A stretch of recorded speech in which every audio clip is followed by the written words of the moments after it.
Hello, Ivy here. This week's podcast is part 8 of 13, Responsible Technology Youth Power Fund, episode 112. This week we look at two organisations again, and this time it'll be Half the Story and the Institute of Strategic Dialogue. We'll begin with Half the Story. Half the Story is the pioneering non-profit on a mission to empower the next generation's relationship with technology through research, education and advocacy. In May 2015, the founder, Larissa May, shared her struggle with mental health on social media, and Half the Story was born, pioneering the leading digital well-being movement for the next generation. They work with educational institutions, state and federal governments, and Fortune 500 companies to create new standards. On their website, their purpose is outlined in this way. We believe that knowledge is power, and a world that thrives with technology is possible. A world where teens aren't consumed by unregulated algorithms, where no one falls for fake news over real facts, where we, not big data, have control over our lives. A world where digital well-being is a fundamental human right.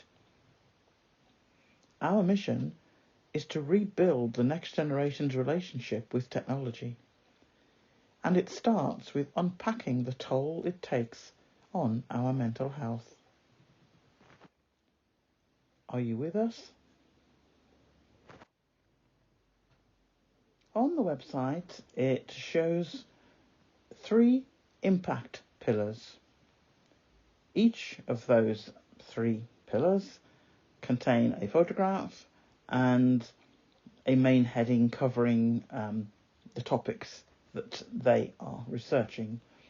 Within that, you can click on the active tab on there and you will find more information behind it. I'm not going to go through all of those. I'm just doing all of the overview, a summary of what this organisation covers. And believe you me, as we go through this, and I refer to various tabs, when you go on them, there is a lot of detail.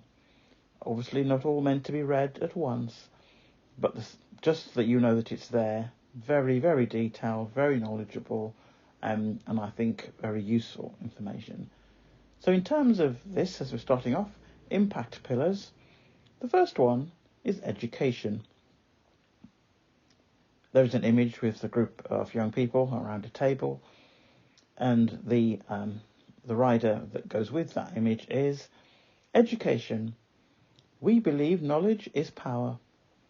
Serving schools, non-profits and corporations, we create programs like Social Media U, which helps teens to take back control of their tech use. The second pillar is advocacy. From lobby efforts to our global day of unplugging to student clubs across the country, we give the next generation the tools to turn their interest into action. The third impact pillar is community. We create screen-free social events for teens to connect offline and strengthen relationships. Real-life relationships. On another section of the website, there are 8 photos of different individuals, 4 in each banner. On each banner, you are able to click onto that photo image and it will take you through to more information. But let me just say, as a matter of interest, and I think that you will find it interesting when you come to this point, there is, by the way, I have got 2 slides with these 2 banners on. But when you come to it, or if you spot it on the actual video podcast, I think you will recognise at least one person on one of those banners. And if, like me, you did a double take and thought, no, it can't be, well, you'll see whether it is or not. But it certainly sort of got my attention. And I think it will get most, if not all, of yours. Not only the information that each of them are referring to and talking about, and I said there was quite a lot behind each photo, just the way that was done. The 2 banners, young people, various parts of technology that they're talking about and their concerns around mental health, and you come across one that you then do a double take and go back and think, is that really? I'll leave you to find that out. So, that's all I'm going to say on that one. I'm sure that you'll find that interesting. The next heading is entitled Half the Story Club.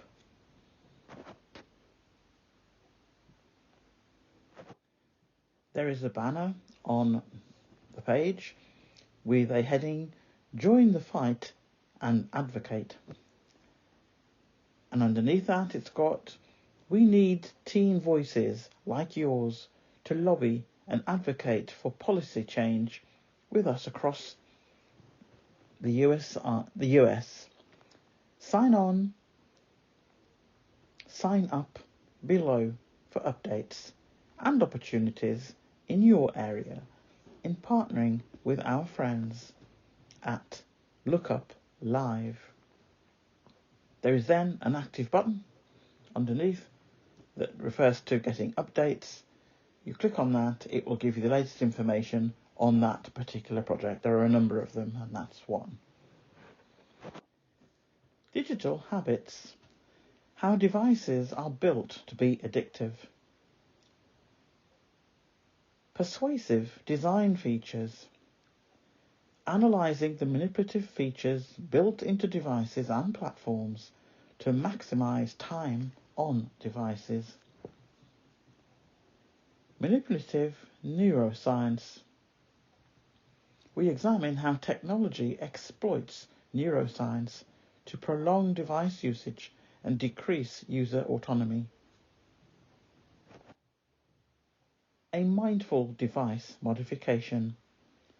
Modifying platforms and devices to improve self-regulation and shift digital habits from mindless to mindful consumption. So as a reminder, those 3 headings all come under digital habits, and each one of those there is information on the website. The next section is headed up Emotional Agility. Core foundational skills of emotional intelligence. Emotional granularity. The practice of getting as specific as possible about the emotions you are feeling in the digital world. Cognitive reappraisal. The practice of stopping to think when you are emotionally activated online. Self-compassion. The practice of meeting your emotions with kindness and compassion online and in real life. Next section, this is another one that's just quite detailed on the website. Teen Talk. Despite being the most impacted by technology, so much of the conversation around digital well-being happens without teens. Not here. At Half the Story, you are the centre of our world, and it's your voice that matters. Want to share your story? Concerned about a digital trend? Have a tip for unplugging? We want to hear from you. The founder of Half the Story. Our founder, Larissa May, Lars, is a digital well-being pioneer who founded Half the Story in 2015 after struggling with her relationship between social media and mental health. Lars shared her struggle on Instagram, igniting a digital grassroots movement that gave rise to Half the Story. Lars has been named a digital wellness activist by Time, Forbes, Refinery29, Good Morning America, and NBC. Beyond her organisation efforts with political figures and tech leaders, Larissa speaks for a growing generation of digital activists towards a thriving future. Follow her journey at Living Like Lars. There is an active button there that you can make contact with her. Then there is an image underneath that little bio which shows you Larissa standing with her right arm raised in front of a wall with a variety of images on, one of which contains a heading that says, "Who are we when the world isn't watching?" And then there's the Half the Story logo. It's quite a powerful image, that, when you see it. In the article, you will see quite a few photos of the team and their job title and what their sort of specialism is. There's a lot of them, and there's also a section on the board, not with images, but they're all listed and all named. I've put them there, but I'm not going to read through all those now. But they're there for you when you are going through the website. You may I'm sure you will come across names of all of these at some point, and you will know who then they're referring to. So underneath all of these images of various members of the team, the following statement is there. To realise our mission of democratising access to digital well-being, we have to make sure that Half the Story is accessible for as many people as possible. We strive for constant improvement in this area, and we are actively taking steps to empower our teams with the education and tools they need to build accessible experience on the web. Earlier on in the website, it referred to Social Media U. Here is a little bit of information about that. Teens, schools, and parents are struggling with managing devices, digital habits impacting focus, and online behaviour impacting school culture and peer relationships. After 5 years in the field, Half the Story recognised an alarming gap between existing programmes and their ability to connect with youth culture and actually shift behaviour. Social Media U is an evidence-based digital wellness programme, co-designed with youth to educate young people on the connections between emotional health and digital habits and transform their sense of self and their relationship with technology. Who we serve: schools, after-school programs and mental health centres in the US and the UK. Digital well-being is a fundamental human right. Not all screen time is created equal. What you put in is what you get out. Technology can be a tool or a weapon. You choose. There's a section on the website that refers to public policy. Just going to give an overview of that. There's also a video. The video link will be in the article. There'll be a screenshot on one of the images on the video, but just so that you know, it's all part of this Half the Story Club. Public policy. What we're doing. We have been fighting for policy change in California and the wider United States to hold our tech platforms accountable for safe and healthy digital ecosystems. In May 2022, we led the charge on the Social Media Duty to Children's Act. AB 240B holds tech companies accountable for using addictive algorithms against youth and taking steps to protect our data. The video is about 4 or 5 minutes long. I'm sure there's a wider version of that on YouTube, but it's related to the work and involvement of Half the Story as a non-profit in terms of what they're trying to do in terms of making technology safe for young people. There was a section under the public policy, and it referred to relevant press. And there, if you look at the page, it looks like there are 3 different sections. There are 3 images, one headed Building Better on and off the internet with Pinterest, and it says read more. The second one was Maybelline Brave Together, read more, another image. And the third one, person on their own, Chill House product collaboration, read more. When I clicked on the read more headings on all 3, it was not active. When I clicked on the headings themselves, which appeared to be titles of articles because it's under the heading of relevant press, again, I couldn't find a link on the website that was active, and clicking on the images didn't do it either. I would hope that it is somewhere on there. I couldn't find it, but maybe if I'd put in just the heading, it would have come up anyway under Google or something. But to be quite honest, I didn't have the time to do that. They look interesting. They look as if they're fairly recent, but that may be the reason why there's nothing there yet. So it might come with time. So just be aware. I did have that in the article. In the end, I removed it because it was pointless. It wasn't leading to anything, which disappointed me. But as I said, I haven't forgotten it. I will go back. I will revisit. But I couldn't find a connection in terms of relevant press and anything that was active that I could then put in the article and also talk about in the podcast.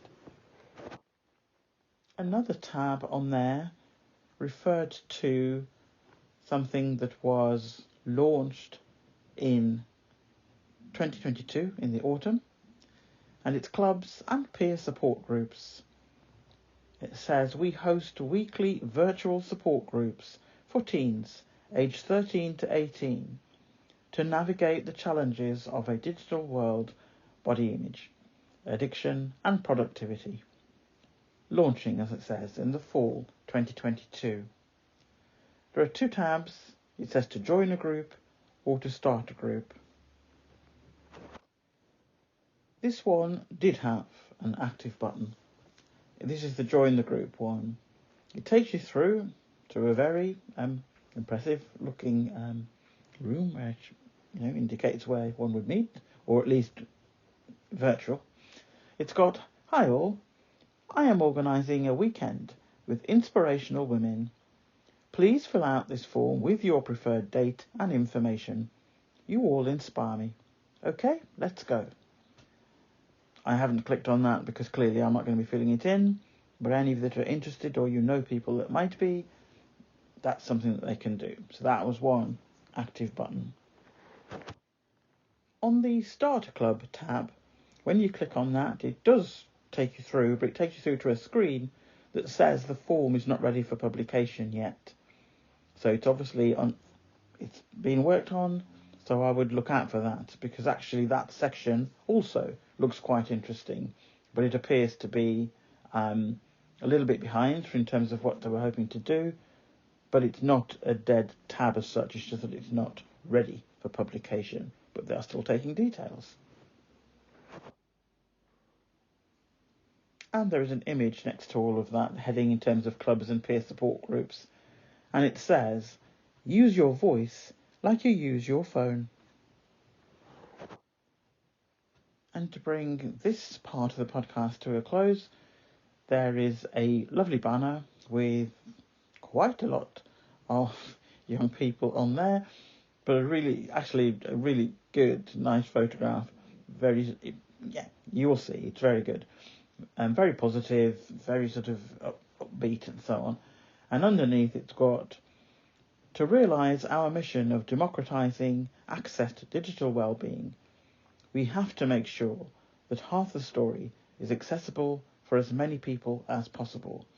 We strive for constant improvement in this area, and we are actively taking steps to empower our teams with the education and tools they need to build accessible experiences on the web. There is a read more button, but I didn't pursue that. It may well have information behind it. But I think the overall thing with this, bearing in mind that these some of these non-profits have only recently really sort of started to get the resources to try and put their websites together, and obviously in all the groups and things that come with it. So I don't want it to appear that I'm being hard, because I'm not. I think it's actually what they're trying to do is very good. Bearing in mind that the money has only been awarded in the summer, so if there was any kind of resource issue, they've really only literally had a couple of months or so to start looking into things. So in that respect, I fully understand in terms of the website not all being active. Much of it is, but I would say there's about a third to half that isn't yet. It's in progress. So don't give up on them. Sort of keep an eye. I will be doing that, because obviously I plan to return to all of these in one podcast, do a summary update in 12 months' time. So just remember, half the story. Second non-profit is the Institute of Strategic Dialogue. ISD is an independent non-profit organisation dedicated to safeguarding democracy and human rights and reversing the rising tide of polarisation, extremism and disinformation worldwide. Who we are. Since 2006, ISD has been at the forefront of analysing and responding to extremism in all its forms. Our global team of researchers, digital analysts, policy experts, frontline practitioners, technologists and activists have kept ISD's work systematically ahead of the curve on this fast evolving set of threats. We have innovated and scaled sector-leading policy and operational programmes on and offline to push back the forces threatening democracy and cohesion around the world today. ISD partners with governments, cities, businesses and communities working to deliver solutions at all levels of society to empower those that can really impact change. We have headquarters in London with a global footprint that includes teams in Washington DC, Berlin, Amman, Nairobi and Paris. We are always independent and maintain the highest standards of integrity. How we affect change. ISD is uniquely able to turn research and analysis into evidence-based policy and action. Our research and insights shape our action programming on the front lines and inform the training and policy advisory work we provide to central and local governments, civil society, frontline practitioners and international organisations. Analysis. We combine sector-leading expertise and research in global extremist movements with an advanced digital analysis capability. With this, we identify and track online manipulation, disinformation, hate and extremism in real time. Our digital analysis unit has built proprietary tools delivering social science standards of data. This provides ISD and our partners with granular insights into the evolving actors, tactics and technologies involved in proliferating hate, disinformation and extremism online, helping protect communities and institutions from potential attack. Action. We design and deliver programs that empower cities, practitioners and civil society around the world to mitigate hate, polarization and disinformation. Our Strong Cities Network, SCN, has delivered training to thousands of practitioners, police officers, teachers and youth workers around the world. It then refers to a 3-minute video capturing the impact of SCN Strong Cities Network in its first 5 years. That link and video will be in the article, and obviously it's on the website too. Our counter-extremism and digital citizenship education programs have been rolled out in 12 countries, from the first multimedia counter-extremism educational resources for schools to our cutting-edge digital citizenship programs. Our work builds the resilience of young people to hate speech, misinformation and extremism on and offline.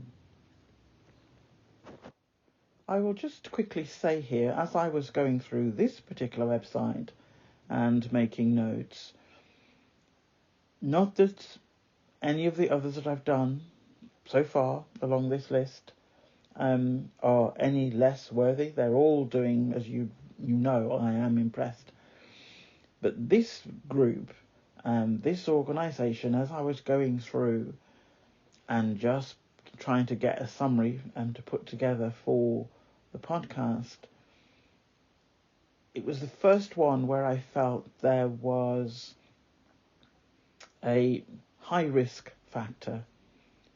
It seems to me, and I said I don't know, but just going on the things that they've put, there were some things that I wouldn't put in the podcast and I wouldn't put in the article either. You can read that for yourselves.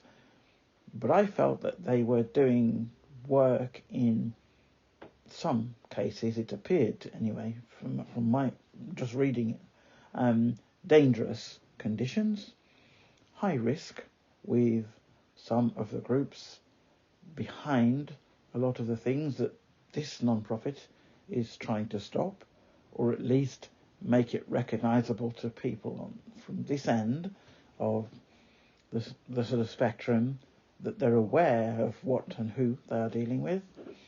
And I'll just leave it at that for now. So there'll be certain phrases that you will hear me say, and trust me, these are the softer ones compared to some of the ones that were there.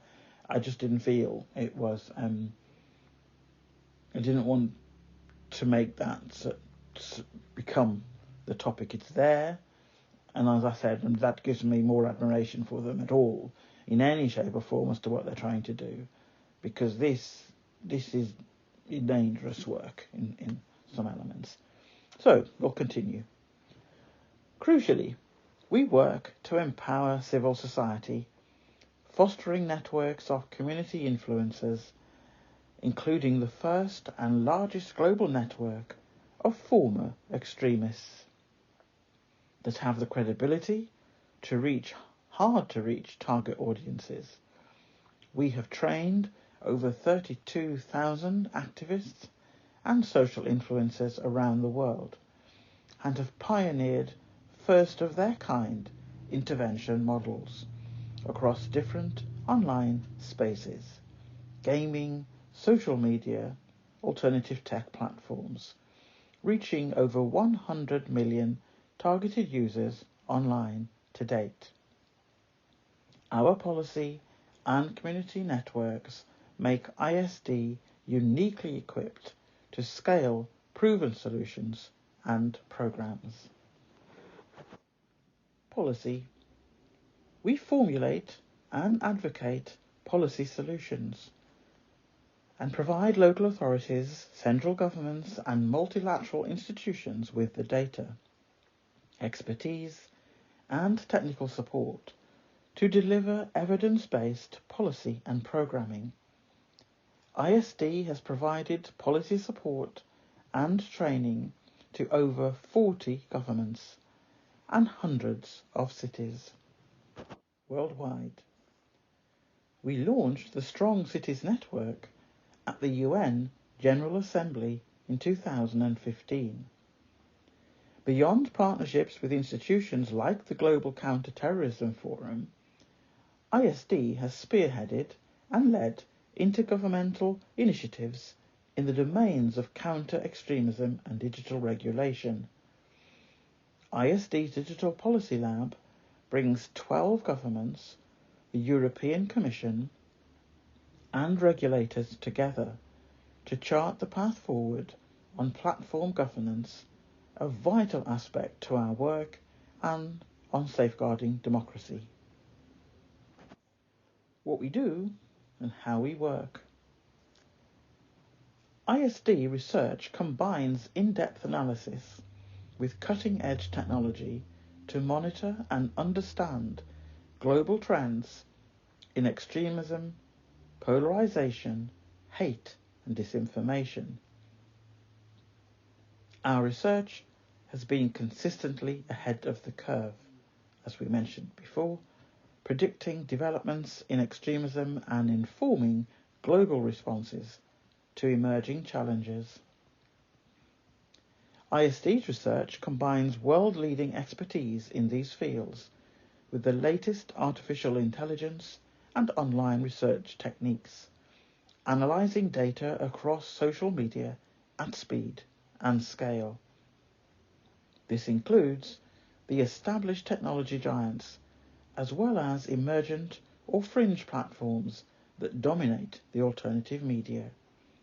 With tech and academic partners, we have built tools to map online extremist ecosystems from mainstream social media to encrypted and dark web alternative technical platforms. We feed insights from our global networks of policymakers, practitioners and grassroots organisations directly into our research, helping inform our understanding of different problems and the effectiveness of different solutions. Our research has a strong ethical framework and is action-focused with transparent methods and objectives. ISD's research is built on 3 core pillars: knowledge, tools and networks. Knowledge.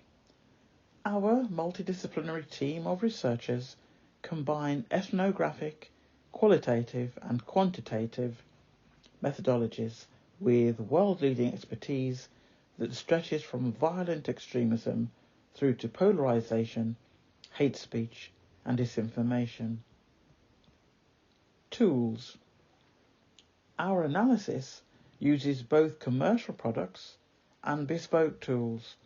We have built tools to map online extremist ecosystems from mainstream social media to encrypted and dark web, alternative tech platforms and fringe sites spreading disinformation.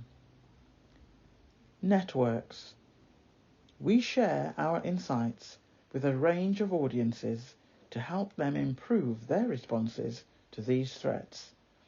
This includes data dashboards for local governments, trend briefings for counter-hate organisations, education resources for schools and youth groups, and media reporting for the public.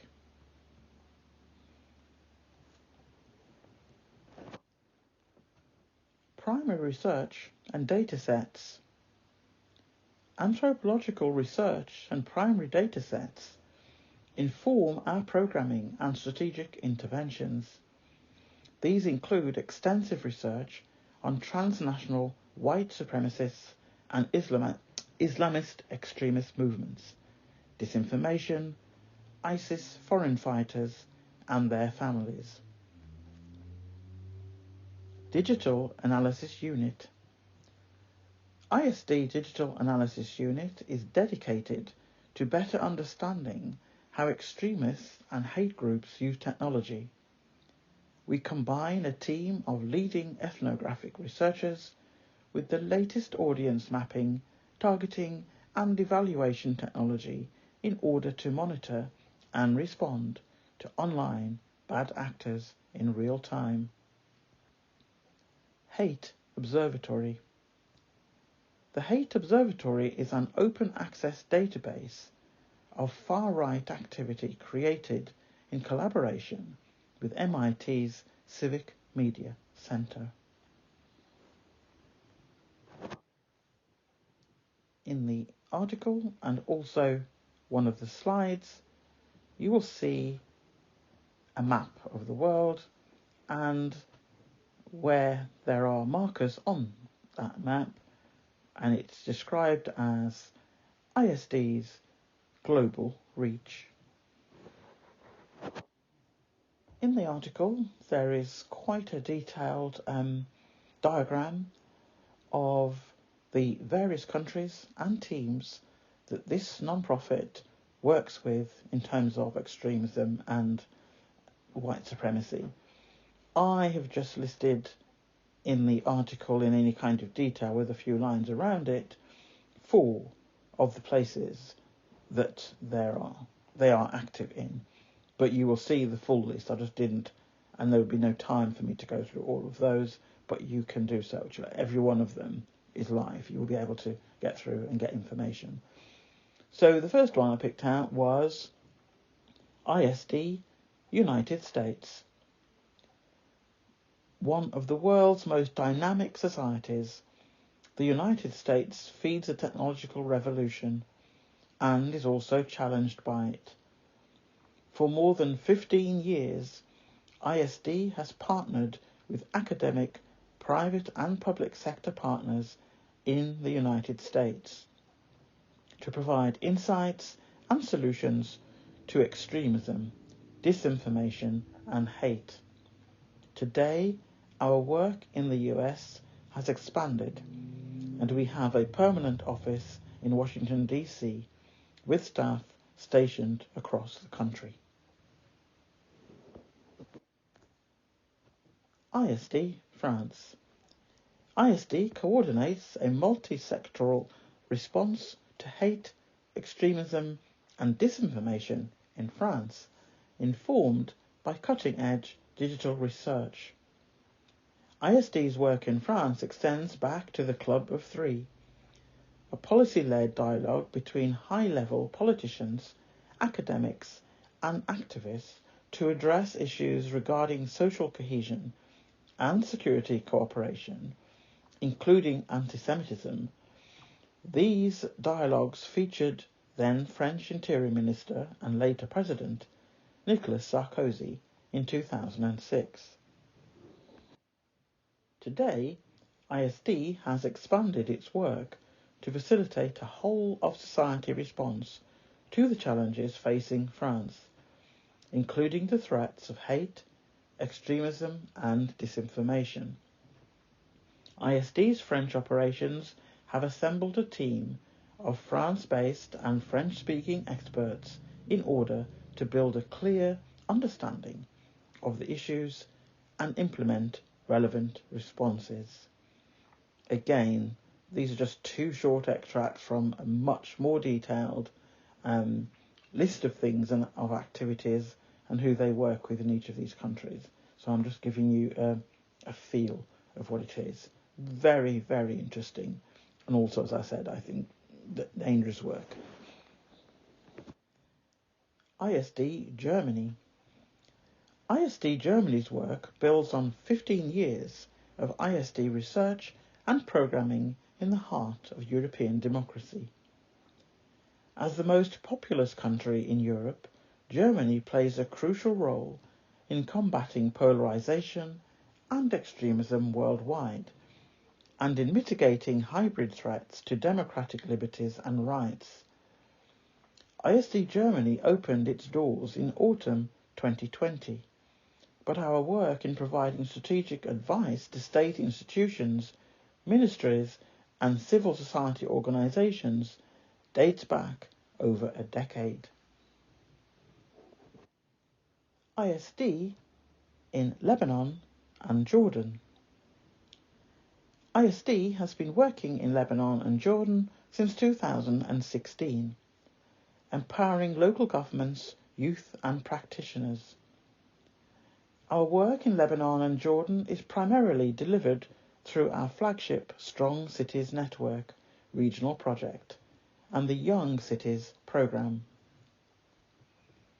The Strong Cities Network in Jordan and Lebanon, their regional programmes in the Middle East, aims to support municipalities in strengthening their abilities to coordinate and deliver local strategies and activities by providing municipal with the knowledge and tools needed to identify and react to early signs of radicalisation.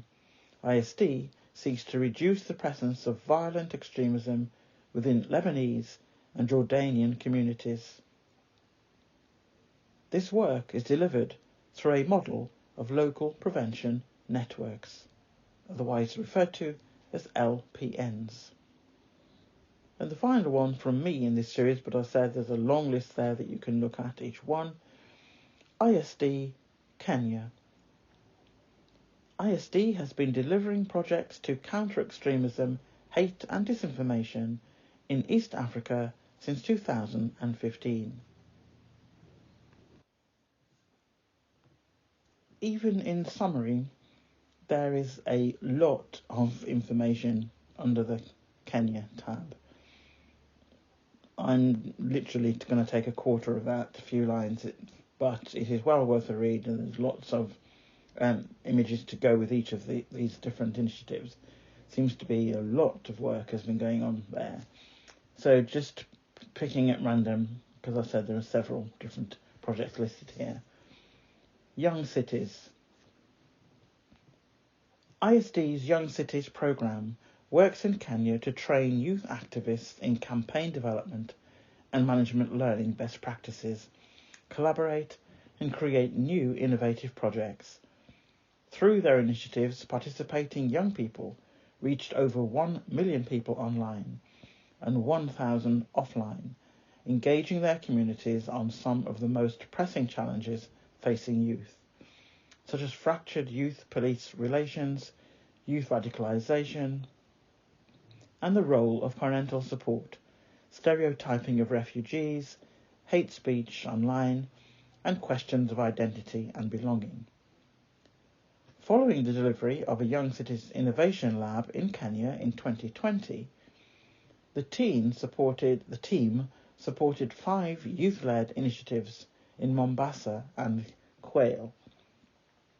Most recent activities include a series of awareness-raising workshops tackling gang recruitment with youth and mothers, activities increasing youth civic engagement in local government processes in some of the most disenfranchised parts of Kwale. I hope I've pronounced that incorrectly, and if not, my sincere apologies. And an online campaign promoting more positive youth-police relations.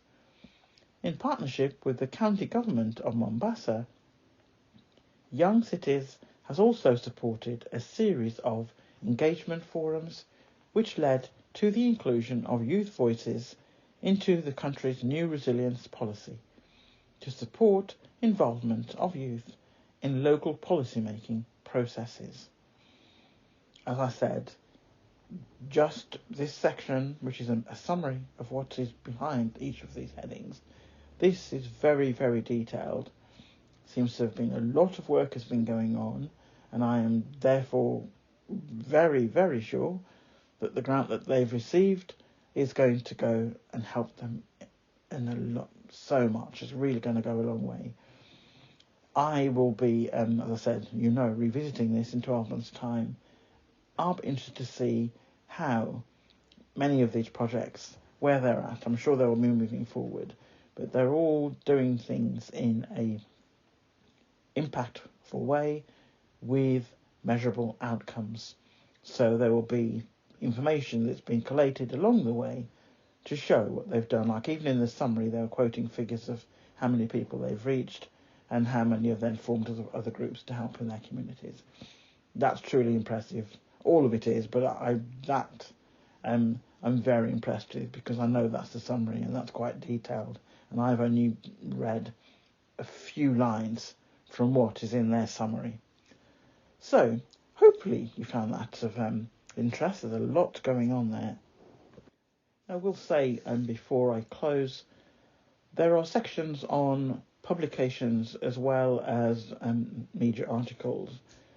The publications and reports that, in terms of research and things that they've done so far and outcomes from those and how they've led on to other things, again, is very impressive.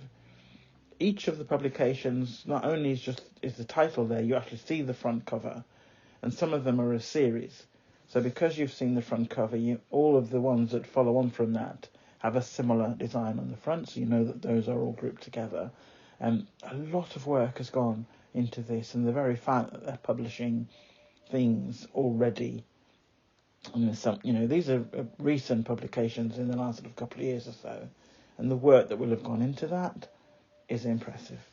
So again, you could spend days on and off looking just through some of the tabs on the publications of the work that they've done so far, their findings in terms of extremism and white supremacy and all that goes with that. And I say all that goes with that, all that goes with that and what they've managed to do so far. Impressive. That's the word I'll use for this organisation and what they've done and what they've put on the website. And heaven only knows what they've not had time to put on there yet, because it's quite detailed. So well done to them. That's it for this week on our two organisations. One that's sort of fairly new and getting off the ground, and the framework of it again looks very, very good. And this is another organisation that's been going a bit longer and has got staff present in a variety of countries, then working with other advocates and training people up. So overall, these 26 organisations, this is the kind of work that they're doing now and have been, in a year, couple of years in some cases, but the majority of them are quite new. And they're really getting off the ground, doing a lot of detailed work and producing outcomes, producing data that can back up what they've been involved in. And as I said, in this particular case, this organisation, they're going into dangerous territory and they're going into topics that involve, I would say, high risk. And they're working with local people who also are working at high risk and trying to improve things for their communities. So I hope you find that of interest to read when you have time in the future. It won't just be one visit, I'll tell you that now. You will need to go back a few times. But hopefully you will find some aspect, if not all, of the work that these companies are doing, and they're doing a really, really good job so far. So, as per usual, I look forward to reading your comments and see what you have to say about these after you've heard the podcast and read the article, and during the week, any subsequent comments that you make. They're all of use to me, and I collect the data from that as well, in terms of the impact of the channel. So, see you all on Sunday night, and I'll be reading your comments throughout the week. So it's bye from me. Bye from Ivy. Bye.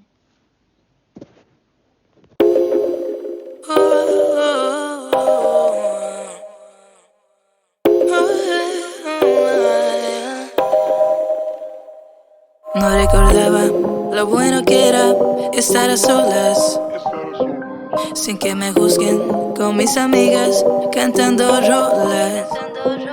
Que me aprecien, pero no tanto. Quiero estar sola, estar soltera, no disponible y siendo moda. Yo te quiero, pero déjame. No me amas, eso se te ve. Y si sigues, pues agárrate, que esta chica no la vuelva a ver. Yo te quiero, pero déjame. No me amas, eso se te ve. Y si sigues, pues agárrate, que esta chica no la vuelva a ver. Solo quiero ser no lo que quiera. Solo quiero ser no lo que quiera. Él me decía que esa falda era muy fea, porque sus celos nunca dejaron que fuera bella.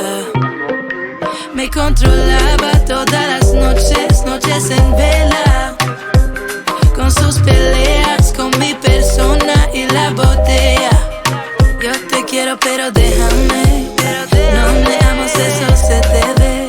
Y si sigues, pues agárrate, que esta chica no la vuelva a ver. Yo te quiero, pero déjame.